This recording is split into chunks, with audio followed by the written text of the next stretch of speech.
Welcome back to the Columbia River in Tri-Cities, Washington, as the American Spirit Boat gets ready to go out on the course. These drivers now racing at the trophy of the day, which is the Budweiser Columbia Cup. In lane number 3, it'll be the Winston Eagle. Mark Tate will be driving. Way outside, lane number 6, the U12 Miss Budweiser, Scott Pierce. The Miss T Plus will be in lane number 2. That's Stephen David. In lane number 1, Super Range Golf, George Woods Jr. The U50 will be the trailer boat, Mark Evans in the Pepsi American Spirit. The Old Boy Oberto Beef Jerky, Mitch Evans, will be in lane 4.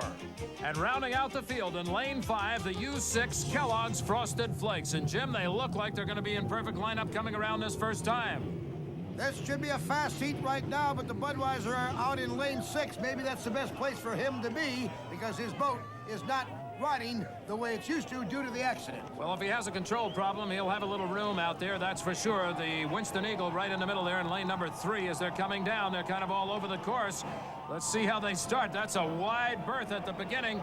Winston Eagle is going to try to take it right off the start. You can see, whoa! Miss Budweiser shot by on the outside.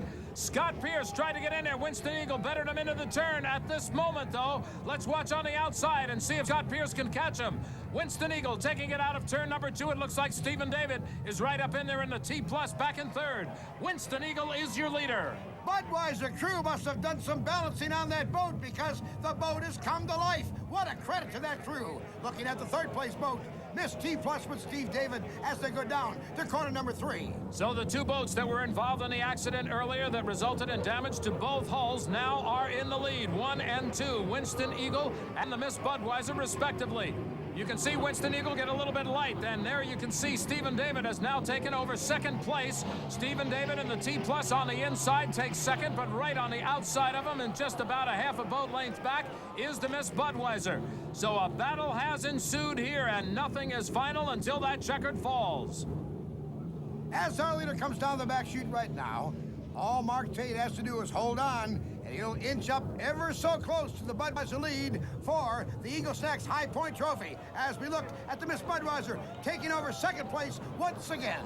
Boy, a battle has ensued there, no question about it. Scott Pierce has really got his foot in the pedal now, trying to catch this boat, the Winston Eagle. Now, he pops it out of the water, but you'll notice he comes down flat. That's a good sign because the boat is under control at that point. If he was kind of tilting or walking with one sponson very high, we'd have a problem. But he's constantly coming down flat in the water, and that's what he wants. That tiptoeing, they want that too. We've just completed 2 laps with 3 more laps to go as we look at our bandage leader coming off the apexes of corners number 1 and 2. On lap number 3, our leader is Mark Tate in the Winston Eagle. It's coming up on decision time for Scott Pierce in the Miss Budweiser. He's in 2nd place. He's got a damaged boat.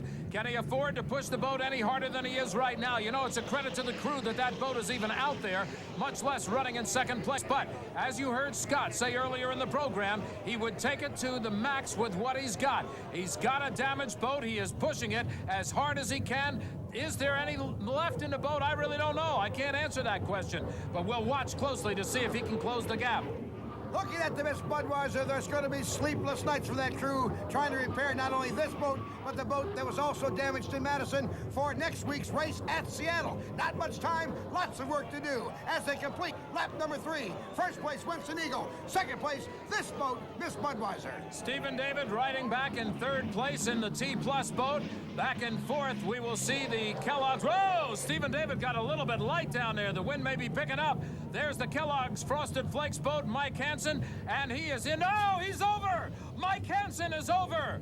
The Kellogg's Frosted Flakes boat upside down in the water. The driver is still in the boat. Now remember, these drivers are enclosed in capsules, as you can see on the Winston Eagle. The flare has gone up. The rescue crew is on its way over there.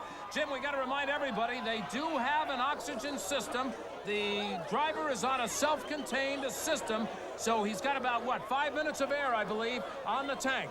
They're going to have to get him, Eric Stilo and all the gang from the URC rescue, as the black flag, of course, is waving. They have to get him out. All the boats immediately shut down for safety's sake. They're going to the aid of the driver. He's in there. As you said, he is supported by oxygen. He's upside down. They're going to have to pull him out of the bottom. He just came out. He's sitting now on the deck. You can see his helmet, the orange helmet. He's there. He's waved at the crowd, apparently signaling he is all right. Well, the